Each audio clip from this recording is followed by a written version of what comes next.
یہ ہیں وہ لوگ جو ہمارے وسط کے موقع پہ روک دیے جانے چاہے لیکن وہ نہیں رکے، کیونکہ ان کو پتا تھا کہ دشمن ہمارا بال کبھی کن کر سکتا جب تک اللہ ہمارے ساتھ ہو۔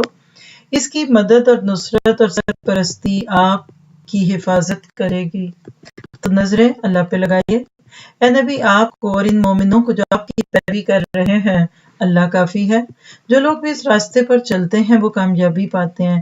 اس حی قیوم پر توکل کرو جسے کبھی موت نہیں آئے گی۔ اس کے سوا جو بھی ہے وہ مرنے والا ہے، زوال پذیر ہے، اس کی عزت آنی جانی ہے، ہمیشہ والی نہیں۔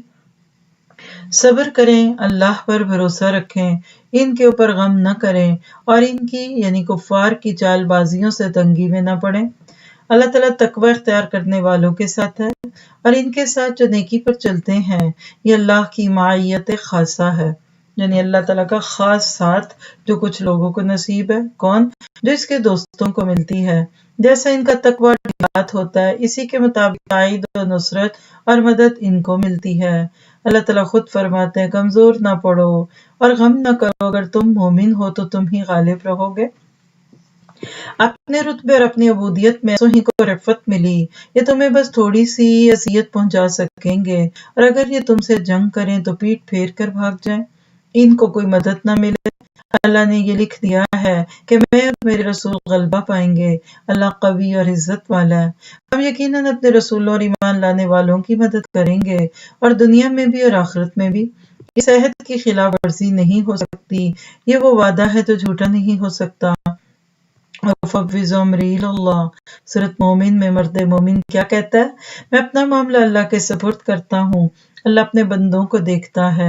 اللہ نے اسے ظالموں کے مکر سے بچا لیا اور اللہ ہی پر اہل ایمان توکل کرتے ہیں۔ اب دیکھیں یہ صرف قرآن کی آیتوں کے وہ چھوٹے چھوٹے حصے ہیں جس میں یہ موضوع چلتا ہے۔ اگر ہمیں اس طرح قرآن آتا ہو کہ ہمارا آیت کے اس ٹکڑے کو سمجھ جائیں تو آدھے غم تو ہمارے بھی ختم ہو جائیں گے صرف ترجمے پہ غور و فکر کرنے سے۔ پھر اسی طرح سے زندگی میں یاد رکھیے کہ جتنا زیادہ آپ اپنے وقت کو کانکریٹ لیول پہ یوز کریں گے اتنا زیادہ اللہ تعالیٰ کی مدد آپ کے ساتھ بھی ہوگی۔ غم نہ کرنے کی ترکیب یہ ہے، یعنی اب آپ ایک ٹپ لیجئے، آپ یہ سوچیں کہ ایک ہی دن تو رہنا ہے، پھر اس کے لیے کیسا غم، کیسا تڑکنا، کیسا بھڑکنا۔ سچ ہے نا؟ اور عربی کا ایک محاورہ ہے جو کہاوت کے طور پہ وہ لوگ بولتے ہیں، کہتے ہیں کہ الدنیا یومن ولنا فیہا صومن، یہ دنیا ایک دن کی ہے اور ہمارا اس دن میں روزہ ہے۔ کس چیز سے روزہ رکھنا ہے؟ حرام سے روزہ رکھیے، کثرت سے روزہ رکھیے، 4 دن کی بات نہیں ہے، یہ ایک ہی دن کی بات ہے۔ حدیث میں آتا ہے جب صبح کرو تو شام کا انتظار نہ کرو، جب شام کرو تو صبح کی امید میں نہ رہو۔ مطلب یہ ہے کہ آج کے دن کو آخری دن سمجھ کر رہیں، نہ ماضی کو یاد کریں نہ مستقبل کی فکر۔ جیسا کہ شاعر کہتا ہے جو گزرا سو گزر گیا، جس کی امید ہے وہ غیب کی چیز ہے، آپ کا حقیقی وقت تو بس وہی ہے جس میں آپ ہیں۔ جی ٹوڈے، الان، ماضی سے حد درجہ وابستگی، اس کی یاد، جو مصائب اور تلخیاں گزر گئیں، جو حادثات پیش آ چکے، ان کو سوچ سوچ کر کڑتے رہنا تو حماقت اور جنون کی ایک قسم ہے۔ ایک چینی مثل ہے، جس پل تک ابھی پہنچے نہیں ہو اسے پار نہ کرو۔ جب آئے گا دیکھی جائے گی، پہلے گھبرا رہے ہیں، بڑا پتہ ہے، بڑا ٹوٹا ہوا ہے، یہ ہے وہ ہے دس اینڈ دیٹ۔ تو مطلب کیا ہے؟ مطلب یہ کہ آنے والے حادثات کی سوچ نہ کرو، کھولتا ہی رہتا ہے انسان مستقبل کے اندیشوں میں۔ اس کے تفکرات اور غموں کے چکر میں نہ پڑو جب تک کہ آپ ان سے دوچار نہ ہو جاؤ۔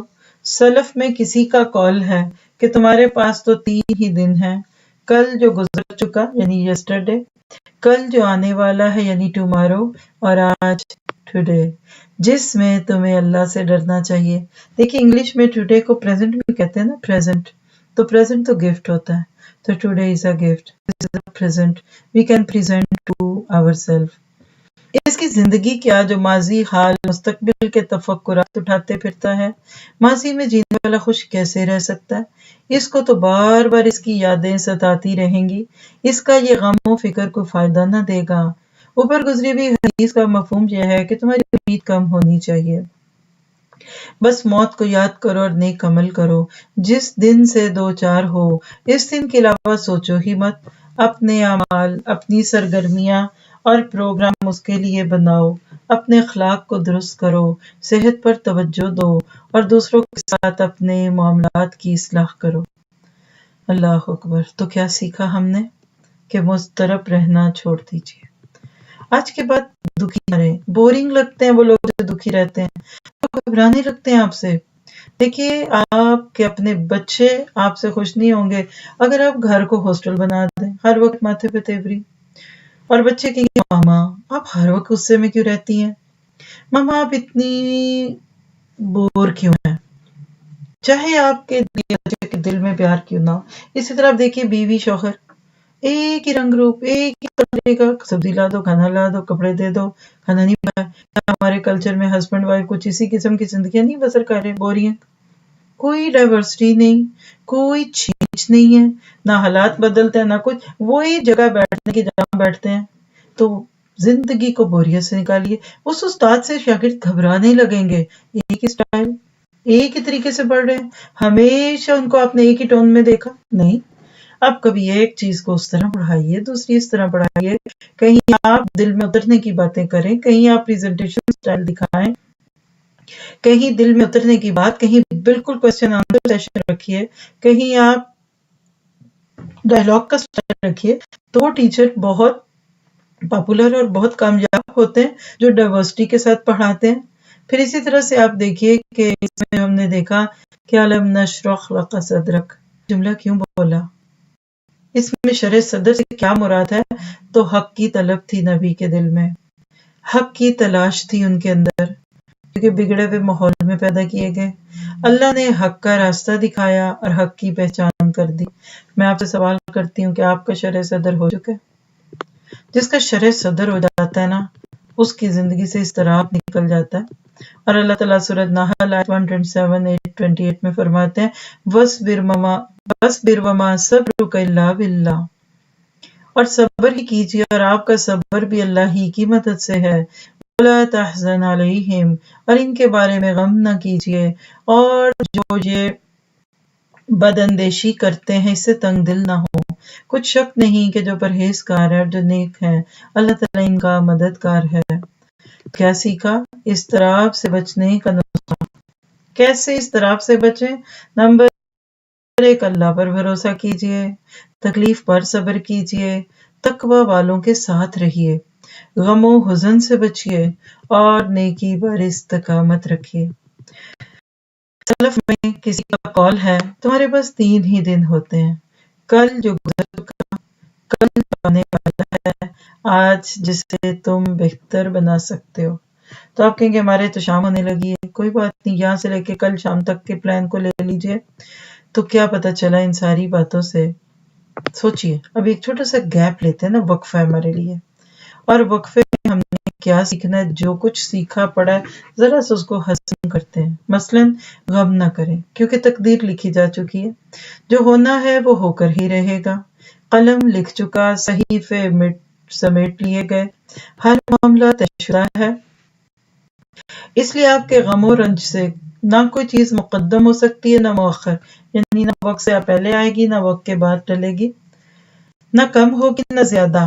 کیا غم کر کے اب زمانے کی رفتار روکنا اور سورج کو قید کرنا اور گھڑی کی سوئیوں کو پیچھے کرنا، الٹے پاؤں پھرنا، نہر کو سر چشمے کی طرف لے چلنا، یعنی نہر کو سر چشمے کی طرف پلٹانا چاہتے ہیں؟ یعنی یہ امپاسبل جابز ہیں اگر آپ نے کرنی ہے تو۔ You will not get this task to be done۔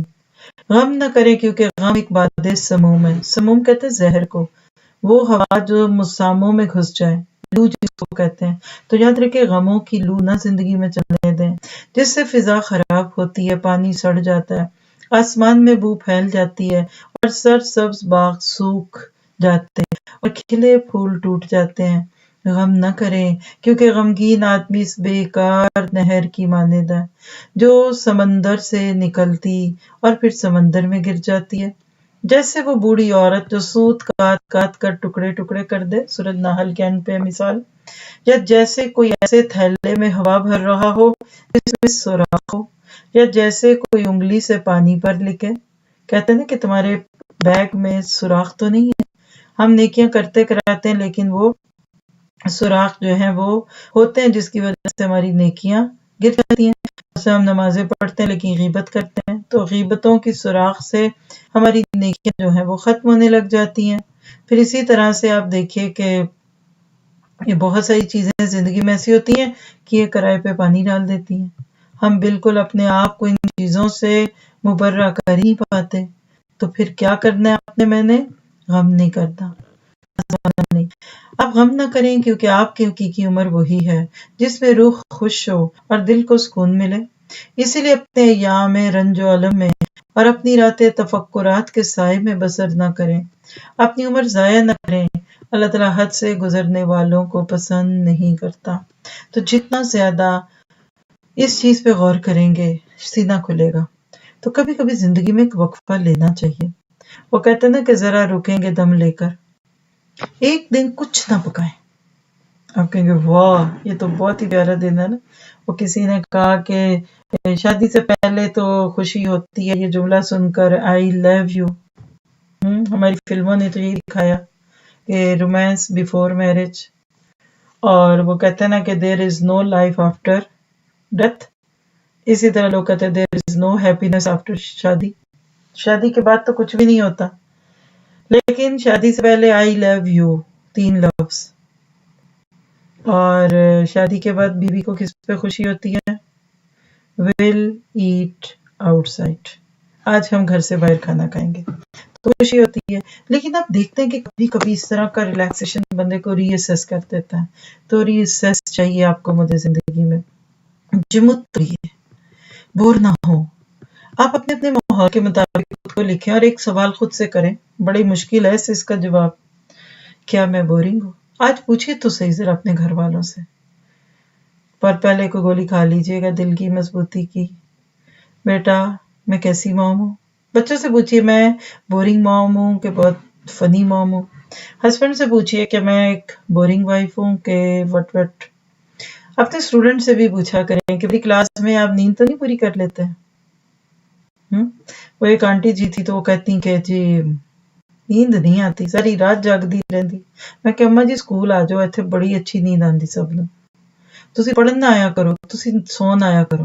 اسی پیچھے صوفے بھی لا دیتے تھے. تو کچھ بیچارے ایسے ہیں جو اس وقت بھی سو رہے ہوں گے میری کلاس میں بھی. ہم تو یہی چاہتے ہیں نا کہ اب ہمیں کوئی نہ بلائے. ہم نے تو میوٹ کر دیا، اب ہمیں کون دیکھے، بس ہم موجود ہیں. That's it. تو ہر معاملہ طے شدہ ہے. دہرائیے خود سے یہ جملے. آپ کے رنج و غم سے کچھ نہیں بدلے گا اور آپ کی حقیقی عمر وہی ہے جو آپ کو خوش اور پرسکون گزار دے. یعنی جس میں آپ خوش ہیں نا وہ زندگی ہے، باقی تو بیکار ہے. غمزدہ ہو کر اپنی عمر ضائع نہ کریں. ماضی اور مستقبل سے بے فکر ہو کر حال میں جئیں اور اپنے اخلاق اور معاملات کی اصلاح کیجیے. بس پھر آپ دوبارہ کام کرنے کے لیے تیار ہوں گے. تو چلتے ہیں پہ والا اور توبہ قبول کرنے والا ہے. کہ اللہ تعالیٰ کے اس فرمان آپ کہہ دیجئے میرے بندو جنہوں نے اپنے اوپر ظلم کیا ہے اللہ کی رحمت سے مایوس نہ ہو. اللہ تعالیٰ تمام گناہوں کو معاف کر دے گا، وہ غفور الرحیم ہے. اس سے آپ کے سینے کو ٹھنڈک نہیں ملتی ہے نا. لا تقنطوا من رحمت اللہ. اور آپ کا غم و اندوہ دور نہیں ہوا. اس فرمان میں اللہ نے انہیں اے میرے بندوں کہہ کر خطاب کیا. ہم کہتے ہیں ان کو منہ نہ لگاؤ، یہ گناہ گار ہیں، یہ زانی، یہ شرابی، یہ پاپی. اور اللہ تعالیٰ کہتے ہیں یا عبادی الذین اسرفوا علی انفسہم. سب سے زیادہ میں خوشی اس آیت کو سن کر ہوئی. تو دل تو ٹھنڈا ہوتا ہے. اور کیا آپ کا غم و اندوہ دور نہیں ہوتا؟ اس فرمان میں اللہ نے میرے بندوں کہہ کر خطاب کیا کہ ان کی تالیف قلب ہو، ان کی روحوں کو سکون ملے. خاص مخاطب ہیں مسرفین، اسراف کرنے والے، ٹرانسگریشنز کرنے والے، زیادہ گناہ کرنے والے. جب ان کا یہ حال ہے تو دوسروں کے ساتھ تو بدرجہ اولا یہ معاملہ ہوگا. یعنی گناہ گاروں کو اللہ کہتے ہیں امید رکھو، تو جو نیکیاں کرتے ہیں ان کے ساتھ تو اللہ کا کیا خوبصورت معاملہ ہوگا.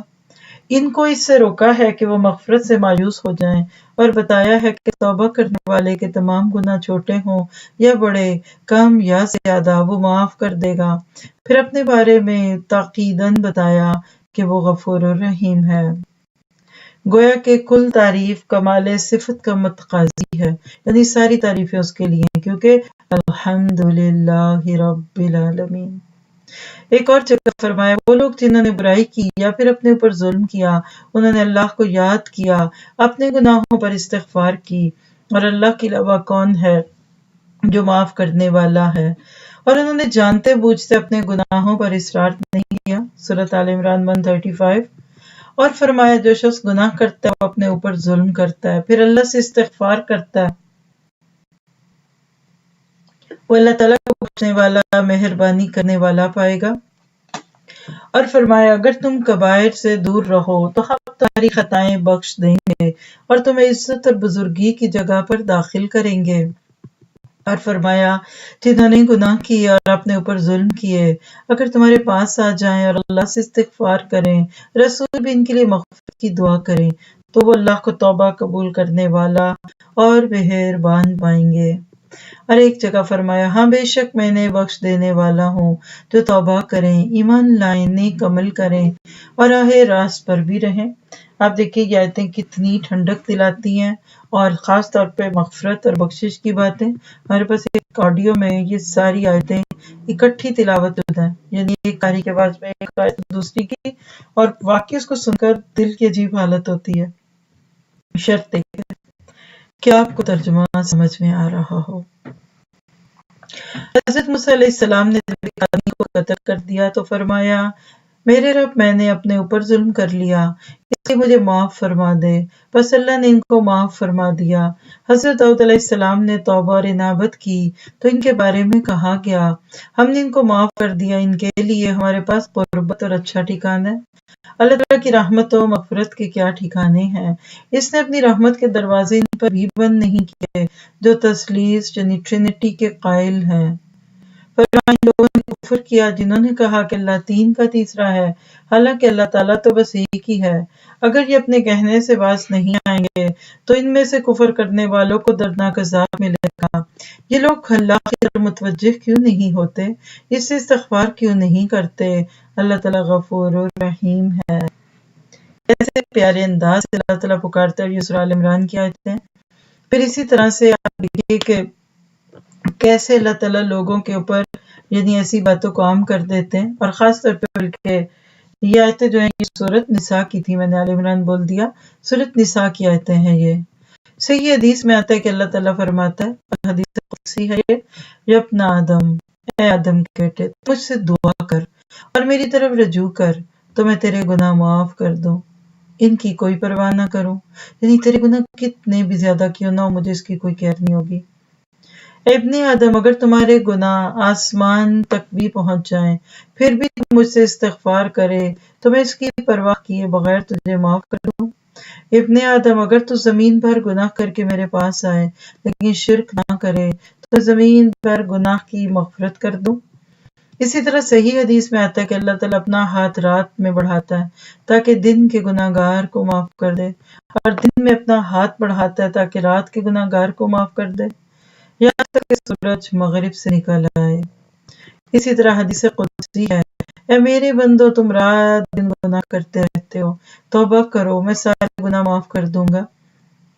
صحیح حدیث میں آتا ہے جس کے ہاتھ میں میری جان ہے اگر تم گناہ نہ کرو تو اللہ تمہیں ختم کر کے دوسرے لوگ لے آئے گا جو گناہ کریں گے اور استغفار کریں گے تو اللہ تعالیٰ ان کو معاف کر دے گا۔ اسی طرح ایک اور روایت میں قسم اس ذات کی جس کے قبضے میں میری جان ہے، اگر تم گناہ نہ کرو تو گناہ سے زیادہ شدید گناہ یعنی تکبر میں مبتلا ہو جاؤ۔ اور آج بھی کئی لوگوں کی ٹون ہوتی ہے، ہم نے تو کبھی گناہ نہیں کیا، ہم تو جی شروع سے بڑے نیک تھے، یہ وہ۔ ایک اور صحیح روایت میں کہ تم سب خطا کار ہو، خطا کاروں میں سب سے بہتر توبہ کرنے والے ہیں۔ ایک اور روایت میں کہ اللہ تعالیٰ کسی بندے کی توبہ سے اس سے زیادہ خوش ہوتا ہے کہ تم میں سے کوئی سفر میں ہو اور اس کی سواری کا جانور جس پر اس کے کھانے پینے کا سامان ہے صحرا میں گم ہو جائے، اسے ڈھونڈے پھر نا امید ہو کر سو جائے حتیٰ کہ بیدار ہو تو دیکھے کہ اس کا زیادہ سفر اس کے سر کے پاس ہے، اور وہ شدید مسرت میں پکار اٹھے، اے اللہ تو میرا بندہ اور میں تیرا رب ہوں۔ ایک اور روایت ہے کہ ایک بندے نے گناہ کیا اور کہا، بر الہی میرے گناہ معاف کر دے کہ تیرے علاوہ اور کوئی گناہ معاف نہیں کرتا۔ پھر گناہ کرے، پھر ایسے ہی کہہ دے، پھر گناہ کرے، پھر ایسے ہی کہہ دے۔ اس پر اللہ فرماتا ہے، میرا بندہ جانتا ہے کہ اس کا رب گناہ پر پکڑتا بھی ہے، معاف بھی کر دیتا ہے، بس میرا بندہ جو چاہے کرے۔ مطلب یہ کہ جب تک بندہ نادم ہو، توبہ کرے، استغفار کرے، تو میں اسے معاف کرتا رہوں گا۔ تو کیا سینے پہ ٹھنڈک نہیں پڑی استغفار سے متعلق اتنی خوبصورت احادیث سن کر؟ اور یہ وہ چیز ہے کہ جس کو اللہ کی صفت کا یقین ہو جاتا ہے، وہ اللہ سے بہت بڑی بڑی امیدیں لگا بیٹھتا ہے۔ میرا ہے نا، وہ رب ہے، تم جیسا نہیں ہے۔ لوگ اتنے تنگ دل ہوتے ہیں، اللہ تعالیٰ کے معاملے میں بھی بہت تھوڑ دل بننا سکھاتے ہیں، بس نعوذ باللہ اللہ سخت ہے۔ بعض لوگوں نے تو اتنا اللہ تعالیٰ کو سخت، اور جس کو پنجابی میں کہتے ہیں نا ڈاڈا کر کے دکھایا ہوتا ہے کہ لوگ کہتے ہیں نہیں اللہ نے مجھے نہیں بخشنا، اور میں تو ایسا اور میں تو ویسا۔ وجہ صاف ظاہر ہے، ہر ایک جانتا ہے اس کو۔ تو ضرورت ہے اس بات کی کہ ان چیزوں کے اوپر انسان غور و فکر کرے، توجہ رکھے، تو اللہ تعالیٰ کی رحمت اس کے شامل حال بھی ہوتی ہے۔ پھر آپ دیکھیے کہ اس میں سے چند پوائنٹس نوٹ کر لیتے ہیں کہ اللہ تعالیٰ گناہوں کو معاف کرتا ہے اور توبہ قبول کرتا ہے۔ اس سے دل کو سکون کیسے ملتا ہے، اس سے غم کیسے دور ہوتے ہیں؟ تو پہلی تو یہ آیت ہی پڑھ کے، سورہ زمر کی آیت 53 ہے کہ اللہ کی رحمت سے مایوس نہ ہو جاؤ۔ پھر اسی طرح آپ دیکھیے کہ اللہ کی رحمت سینے کی ٹھنڈک ہے، تبھی تو پھر اللہ کہتا ہے کہ میری رحمت سے مایوس نہ ہو، توبہ کرنے سے پچھلے گناہ معاف ہوتے ہیں۔ شرط ہے کہ گناہوں پر اصرار نہ کریں، کبیرہ گناہوں سے دور رہیں، نیکی کے کاموں میں لگیں۔ دیکھیے اس پہ بھی ایک پورا سیشن دینے کی ضرورت ہے، انشاءاللہ کسی ویکینڈ پہ بات کرو گی اس بارے میں کہ آج ہم میں سے بہت سارے لوگ اللہ تعالیٰ کے ساتھ اپنا معاملہ بھی درست نہیں کرتے، اور حدیث قدسی جو سنی یہ صحیح سلسلہ صحیح کرتا ہے 3147 کہ اللہ بندے کو امید دلاتے ہیں، تو گناہ کر پھر مجھے پکار، اور تیرے گناہ آسمان کی بلندیوں سے بھی بڑھ گئے تو میں پرواہ نہیں کروں گا۔ اس کا مطلب یہ نہیں ہے کہ اب جان بوجھ کے گناہ کرے، مراد ہے کہ تو کوشش تو کر رہا تھا رکنے کی، پھر بھی ہو گئے، بس شرمندہ ہو جا اور آئندہ سے توبہ کر لے، میں تیرے گناہ معاف کر دوں گا۔ تو اس کو پڑھنے کے ساتھ ہی اگلے پوائنٹ پہ چلتے ہیں کہ غم نہ کریں، کیونکہ ہر چیز قضا اور قدر سے ہوتی ہے۔ تقدیر پہ راضی رہیں، جھگڑے نہیں، لڑیں نہیں تقدیر سے، بلکہ اس کو قبول کریں۔ تمام اہل اسلام کا عقیدہ ہے کہ ہر چیز تقدیر سے ہوتی ہے، کائنات میں کوئی پتا بھی نہیں کھڑکتا مگر یہ کہ وہ اللہ کے علم میں ہوتا ہے، اس کی اذن سے ہوتا ہے۔ زمین میں یا تمہارے نفسوں میں جو کچھ بھی مصیبت پہنچتی ہے وہ ان کے پیدا کرنے سے پہلے ہی کتاب میں لکھی جا چکی ہے، اور یہ اللہ کے لیے بہت آسان ہے۔ جی اللہ تو قرآن میں یہی کہتا ہے، 27واں پارہ، ہم نے ہر چیز کو ایک اندازے کے ساتھ پیدا کیا ہے، ہم تم کو آزمائیں گے کچھ بھوک، خوف اور اموال اور انفس اور پھلوں کے نقصان میں مبتلا کر کے۔ حدیث میں آتا ہے کہ مومن کا معاملہ بھی عجیب ہے، اس کا ہر معاملہ خیر ہی خیر ہے، اگر تنگی لاحق ہو اور صبر کرے تو بھی خیر ہے، اگر خوشحالی ہو اور شکر کرے تو بھی خیر ہے، اور یہ بس مومن کے ساتھ ہی ہوتا ہے، یعنی یہ خیر صرف مومن کو ہی ملتی ہے۔ ایک صحیح حدیث میں ہے کہ تم مانگو تو اللہ سے مانگو، مدد چاہو تو اللہ سے چاہو، جان لو کہ سارے لوگ جمع ہو کر بھی تمہیں فائدہ پہنچانا چاہیں تو وہی پہنچا سکیں گے، اللہ اکبر، جو اللہ نے تمہارے لیے لکھ دیا ہوگا۔ اسی لیے کہ جو نقصان اللہ نے لکھ دیا ہے اس کے علاوہ کوئی نقصان پہنچا نہیں سکتا، چاہے سب جمع ہو کر ایسا کرنا چاہیں، قلم اٹھا لیے گئے، صحیفے سوکھ گئے۔ اسی طرح ایک روایت میں آتا ہے جان لو کہ جو پہنچا وہ تم سے چھوٹ نہیں سکتا تھا، اور جو تم سے چھوٹ گیا وہ تمہیں پہنچنے والا ہی نہ تھا، اور فرمایا جو تمہیں لاحق ہونے والا ہے اس سے قلم سوکھ چکا ہے، یعنی تقدیر لکھنے کا قلم سوکھ چکا. مراد یہ ہے کہ جو ہوگا وہ ہو کے رہے گا. تمہارے غم کرنے سے،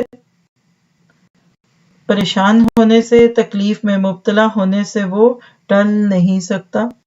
پھر اسی طرح سے فرمایا جو تمہیں فائدہ دے اس کی خواہش کرو، عاجز ہو کر نہ بیٹھو اور یہ نہ کہو کہ اگر میں نے ایسا اور ایسا کیا ہوتا تو یہ ہوتا، یہ ہو گیا ہوتا، بلکہ یوں کہو کہ جو ہوا وہ اللہ نے تقدیر میں لکھ دیا تھا.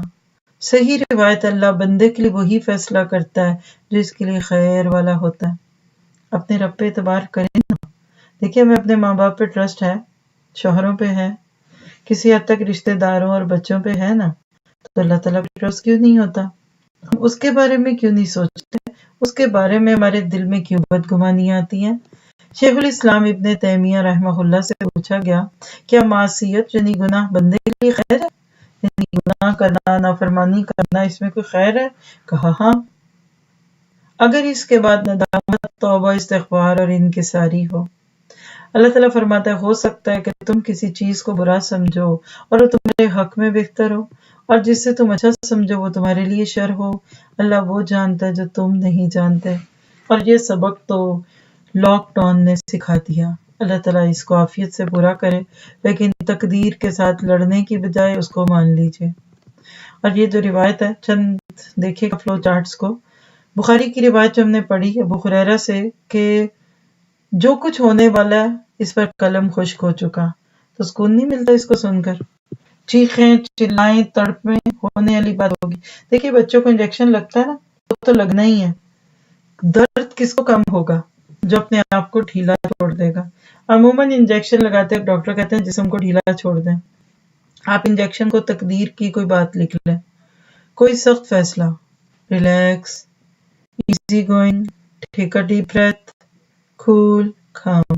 بس دیکھیے گا پتہ بھی نہیں چلے گا، زندگی کا وہ فیز بڑے دھیرے سے گزر جائے گا. تو اہل اسلام کا عقیدہ تقدیر کیا ہے؟ ہر معاملے میں خیر ہے، تنگی پر صبر، خوشحالی میں شکر.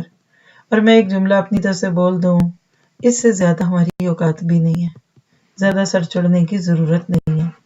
یہ بھی ہو گیا نا تو سستے چھٹے، کیونکہ ہمارے کرتوت اور ہمارے گناہ اتنے ہیں کہ بستروں سے نہ ہوئے تو اللہ کو حق کیسا کرنے کا. کریں کیا؟ تقدیر کا مطلب یہ نہیں کہ پھر انسان کوشش محنت نہ کرے.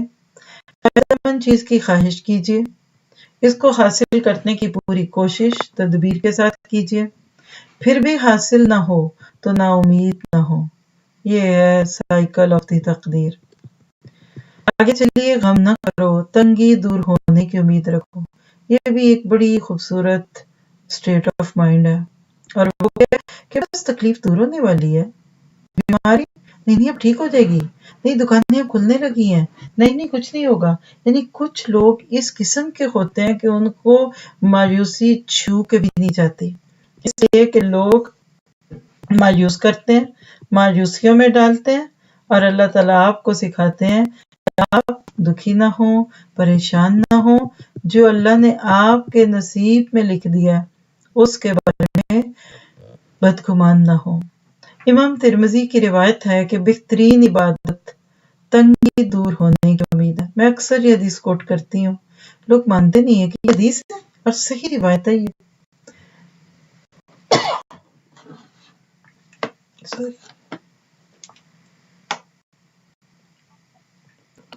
یعنی انتظار الفرجی من خیر العبادہ. مثلا ایک مار ہے، لوگ کہتے ہیں بھئی کیا حال ہے؟ کہتے ہیں بالکل ٹھیک ہوں، بس پہلے سے بہت بہتر ہوں، ٹھیک ہونے والا ہوں. چاہے اس کی موت کا وقت قریب آ گیا ہو، لیکن اس کی زندگی میں یہ جملے بہت خوبصورت ہوتے ہیں. تو اپنے لیے مستقل حالت رکھیے بیماری، پریشانی، دکھ سے نکلنے کی امید کے ساتھ. صبح جلد آنے والی نہیں. مصیبت زدوں اور رنجوروں کے لیے، یعنی وہ لوگ جو مصیبت زدہ یا رنج میں ہیں، ان کے لیے صبح طلوع ہو رہی ہے، اس کا انتظار کریں. اللہ سے مدد کی امید رکھیں. عرب کہاوتوں میں سے ہے کہ جب رسی بہت سخت ہو جاتی ہے تو ٹوٹ جاتی ہے. کبھی کسی رسی کو کچھ دن باہر چھوڑ دیں، بارش کا پانی پڑے، پھر اگلے دن خوب سورج چڑھے، سوکھ جائے تو دل ہے، آپ ایک دن دیکھیں کڑک کر کے ٹوٹ جائے گی. کبھی چارپائیاں بائیں رکھی ہوں تو اس کے ساتھ یہ ہوا ہوگا. تو مطلب کیا ہے کہ جب معاملات زیادہ بحرانی والے ہوتے ہیں تو ان سے خلاصی بھی جلد ملنے کا یقین کریں. اس پہ بھی عربی کی ایک کہاوت ہے کہ اذا ضاقت الامر، جب معاملہ شدید سخت ہو جاتا ہے نا، تنگ ہو جاتا ہے، تو خیر پیدا ہو جاتی ہے. جیسے بلڈ پریشر لیتا ہے نا کوئی، تو جتنا دبائیں دبائیں دبائیں ایسے لگتا ہے اب جان نکلے گی، ایک دم چھوڑ دیتا ہے. تو جب بہت حالات تنگ ہونا تو اس کے پیچھے مدد کی امید رکھیں. اللہ سبحانہ تعالیٰ نے فرمایا وَمَن يَتَّقِ اللَّهَ يَجْعَل لَّهُ مَخْرَجًا، اللہ سے ڈرے گا اللہ اس کے لیے خلاصی پیدا کرے گا. سورۃ طلاق کی آیت ہے. اور فرمایا جو اللہ سے ڈرے گا اللہ اس کی خطائیں معاف کر دے گا اور اس کو دگنا اجر دے گا. جو اللہ کا تقوی اختیار کرے گا اللہ اس کے معاملے کو آسان بنا دے گا. عرب کہا کرتے تھے مشکلات پڑتی ہیں پھر ان کے بادل چھٹ جاتے ہیں اور کبھی واپس نہیں آتے. یہ یقین تو ہو پہلے. ایک شاعر نے کہا جس کا مفہوم یہ ہے کتنی خلاصیاں مایوسی کے بعد حاصل ہوئیں، کتنی آسانیاں ناامیدی کے بعد ہوئیں. عرش والے سے جو خوش گمانی رکھتا ہے وہ کانٹے دار درخت سے بھی اچھا پھل توڑ سکتا ہے. ہائی لائٹ کر لیں اس جملے کو. اور صحیح روایت میں کہ اللہ فرماتا ہے میں اپنے بندے کے گمان کے مطابق ہوں، وہ جیسا گمان رکھے گا ویسا ہی ہوگا. جی ہمیشہ اچھا گمان رکھا کریں.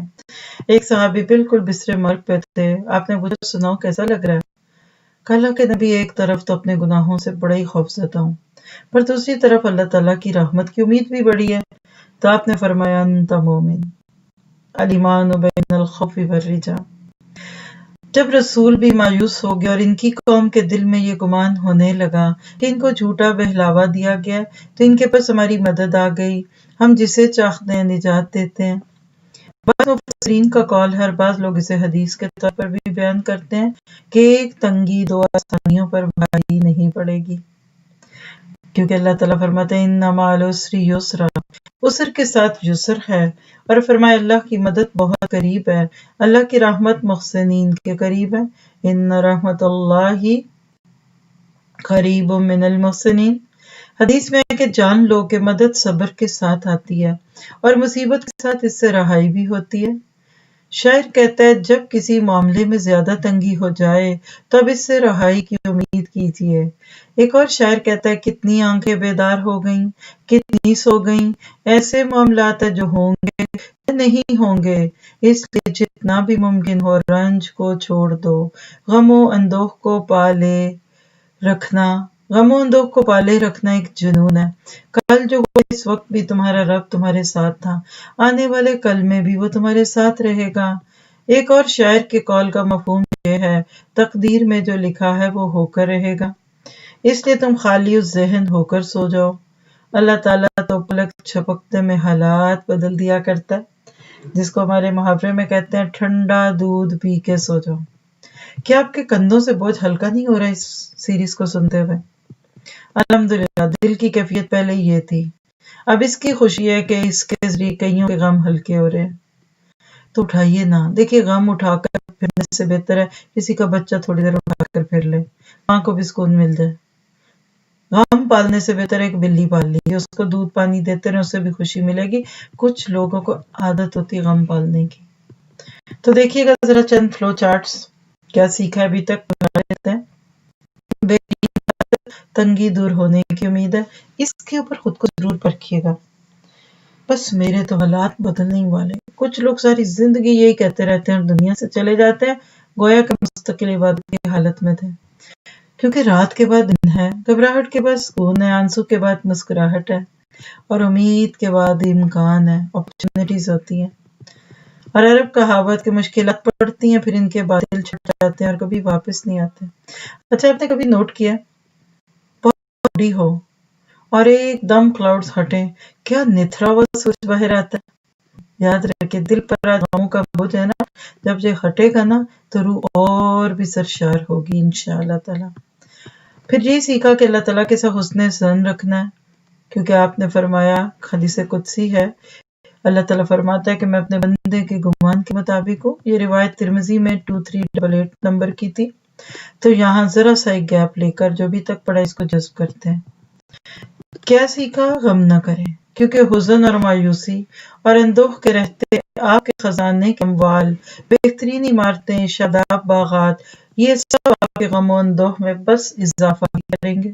یعنی دنیا کی چیزوں کو اتنا غم نہ کیا کریں، غم نہ کریں، کیونکہ اگر غم نے دل میں بسیرا کر لیا ہے، آنکھوں میں پھیل گیا ہے، پہلوؤں میں چپک گیا ہے، کھال میں چھپ گیا ہے، تو طبیبوں کی جڑی بوٹیاں، فارماسسٹ کے تجربات اور ڈاکٹرز کی تشخیص بھی آپ کے کسی کام نہ آئے گی. غم نہ کریں، آپ کے پاس دعا ہے، آپ اللہ رب العزت کی چوکھٹ پر گر سکتے ہیں، شاہوں کے شاہ کے دروازے پہ گڑ گڑا سکتے ہیں. وہ کون ہے؟ قل اللہم مالک الملک تؤتی الملک من تشاء وتنزع الملک ممن تشاء. جی سورۃ آل عمران میں اللہ کی شان ہے یہ. رات کا آخری پہر آپ کے پاس ہے، رات کا آخری پہر آپ کے پاس ہے، آپ سجدے میں گر کر اپنی پیشانی رگڑ سکتے ہیں. غم نہ کریں، اللہ نے آپ کے لیے زمین اور اس کے اسباب پیدا کیے ہیں، آپ کے لیے شاداب باغات اگائے ہیں، ہر طرح کے جوڑے رکھے ہیں، کھجور کے پھلدار درخت بنائے ہیں، چمکتے تارے آسمان میں ٹانک دیے ہیں، اور دریا اور تالاب اب آپ ہی کے لیے بنائے ہیں. لیکن پھر بھی آپ رنجیدہ ہیں. کیوں؟ خود سے پوچھیے مجھے مسئلہ کیا ہے؟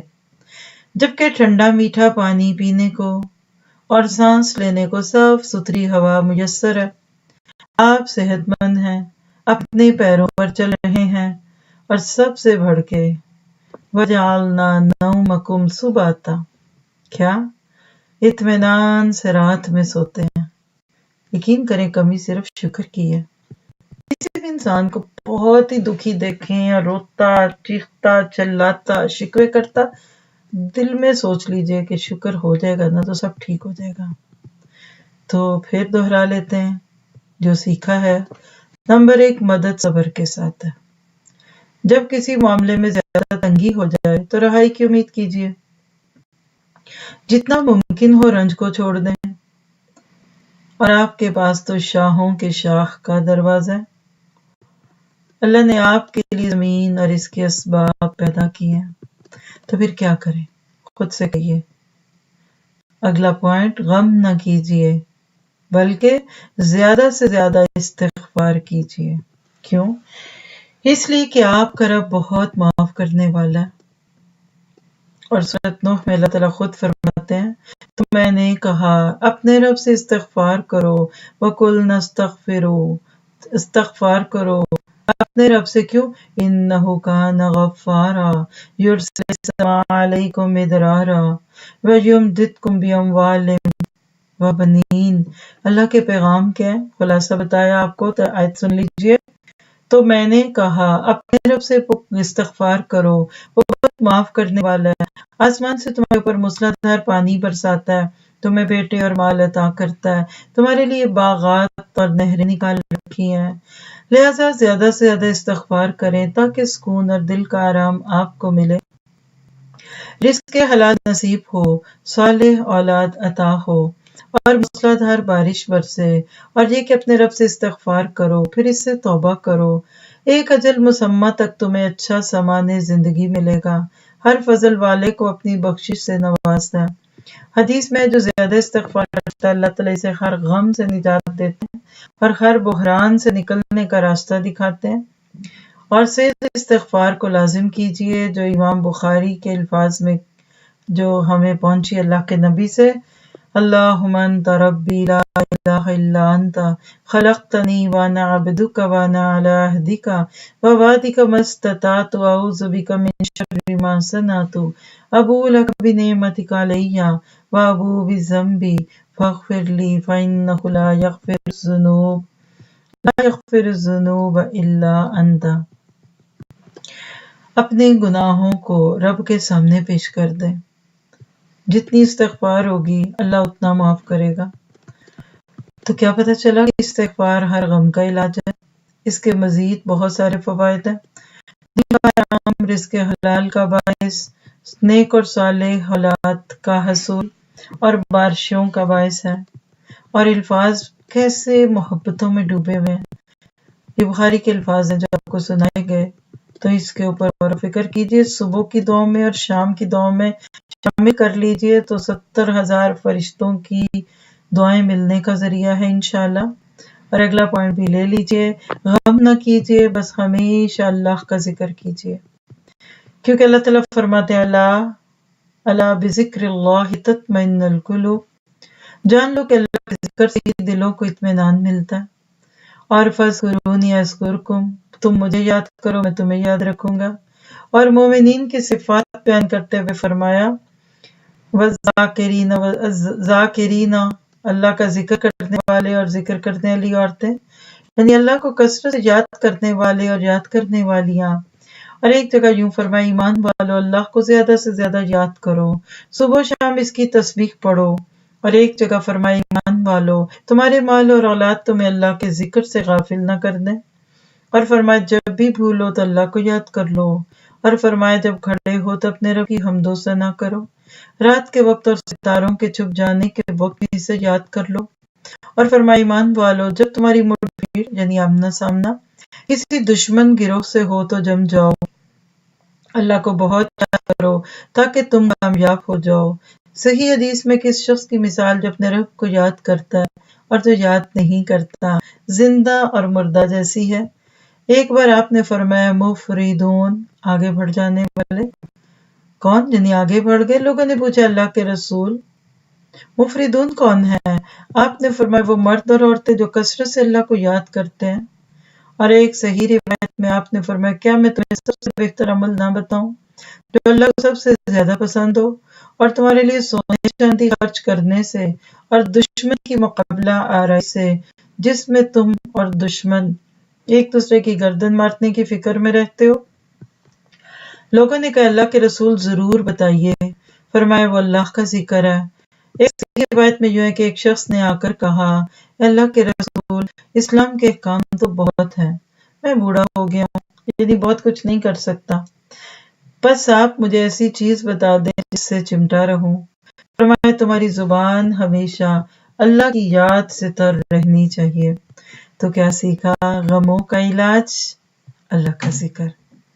دیکھیے بچہ ماں کو یاد کرتا ہے نا، بچہ اپنے دھیان میں مگن ہے، ماں پکارتی آ جاؤ، کھا لو پی لو سو لو، اس کو کھیلنا ہے کھیلنا ہے۔ کبھی دیکھے مرغی کے بچے کی طرح گردن ڈال کے بیٹھا ہوا ہے، بیمار ہے بیچارہ، پھر ماں کا دامن نہیں چھوڑتا، ماما ماما ماما۔ تو آپ کو مجھے بھی کہنا ہے اللہ یا رحمان یا رحیم یا قدوس، کیونکہ سورۃ رات آیت 28 میں اللہ کی بات سن چکے ہم، اللہ بذکر اللہ تطمئن القلوب، اللہ کی یاد سے دل سکون پاتے ہیں۔ تو تسبیح کرنی ہے، زبان کو اللہ کے ذکر میں تر رکھ کر، تعلق بلا قائم کرنا ہے اللہ کو یاد کر کے، وہ آپ کو یاد کرے گا۔ اور مطلوب یہ ہے کہ مال اور اولاد تمہیں اللہ سے غافل نہ کر دیں۔